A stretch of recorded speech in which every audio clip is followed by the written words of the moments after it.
Dans cette 9e vidéo sur Linux et l'open source, nous allons parler de la distribution Red Hat et de ses dérivés Fedora et CentOS.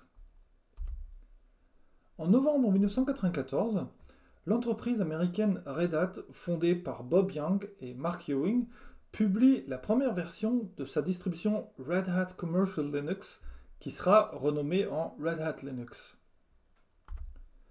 Le système Red Hat introduit le gestionnaire de paquets RPM, Red Hat Package Manager, et le format de paquet correspondant, qui sera utilisé par la suite par un grand nombre de distributions.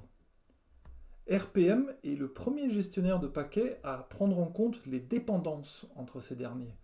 Autrement dit, et en simplifiant un peu, si vous installez un logiciel dans un système Red Hat et que ce logiciel a besoin d'un ou plusieurs autres composants logiciels pour fonctionner correctement, le gestionnaire de paquets vous avertit en conséquence.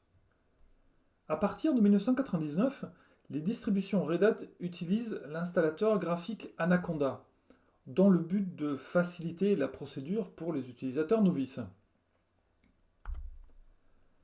En 2003, l'entreprise décide de modifier sa politique commerciale. La ligne des distributions libres et gratuites s'arrête avec la publication de Red Hat Linux 9 en mars 2003. Dorénavant, les utilisateurs ont le choix entre deux produits fondamentalement différents.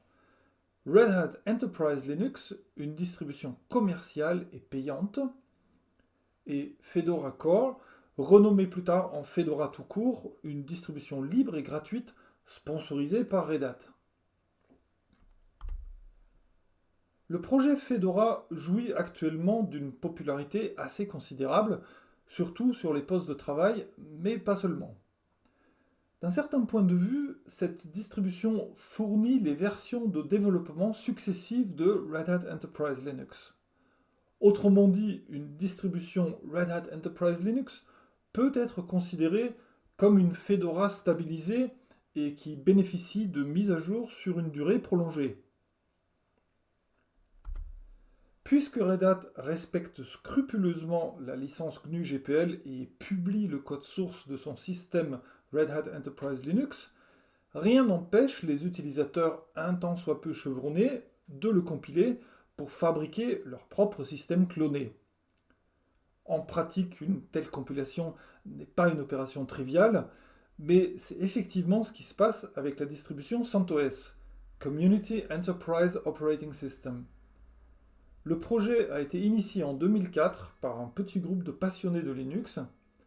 En 2014, Red Hat a décidé de sponsoriser le projet en payant un salaire à chaque membre de l'équipe de mainteneurs de CentOS.